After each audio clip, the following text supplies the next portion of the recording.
திருப்பரங்குன்றம் மலை தொடர்பான வழக்கில் தேதி குறிப்பிடப்படாமல் தீர்ப்பு ஒத்திவைக்கப்பட்டிருக்கிறது. ஏற்கனவே இந்த வழக்கு 2 நீதிபதிகள் அமர்வு மாறுபட்ட தீர்ப்பை வழங்கிய நிலையில் 3வது அமர்வு இந்த வழக்கை விசாரித்தது குறிப்பிடத்தக்கது. இணைகிறார் கருணாகரன், வழக்குடைய பின்னணி என்ன? தற்போது நீதிமன்றம் என்ன உத்தரவு பிறப்பிச்சிருக்கு?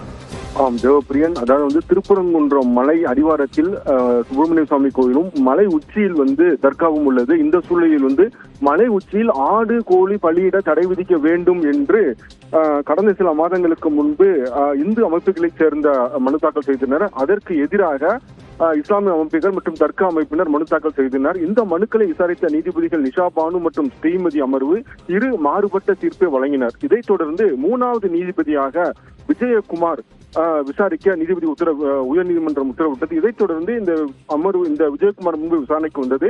அப்பொழுது கடந்த விசாரணையின் பொழுது சிக்கந்தர் மலை என்று அழைக்கலாம் திருப்பரங்குன்றம் மலையை, இது வழிபாட்டு ஆடு கோழி பலியிடலாம் என்று கூறினர். பல உத்தரவுகளை வழங்கினர் அந்த தர்கா தரப்பு வழக்கறிஞர்கள். இந்த சூழலில் இந்த வழக்கு இன்று மீண்டும் விசாரணைக்கு வந்த பொழுது அதாவது ஆடு கோழி பலியிட தடை விதிக்க வேண்டும் என்று கூறிய மனுதாரர்கள் வாதிட்டனர்.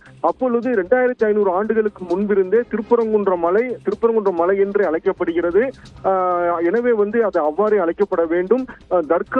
தர்காவில் ஆடு கோழி பலியிட்டதற்கான அந்த ஆதாரங்களை வழங்க வேண்டும். தொடர்ந்து இது போன்ற அவசியமான வழிபாட்டு முறை இருந்தாலே கடைபிடிக்கப்பட வேண்டும் என்று வாதிடப்பட்டது.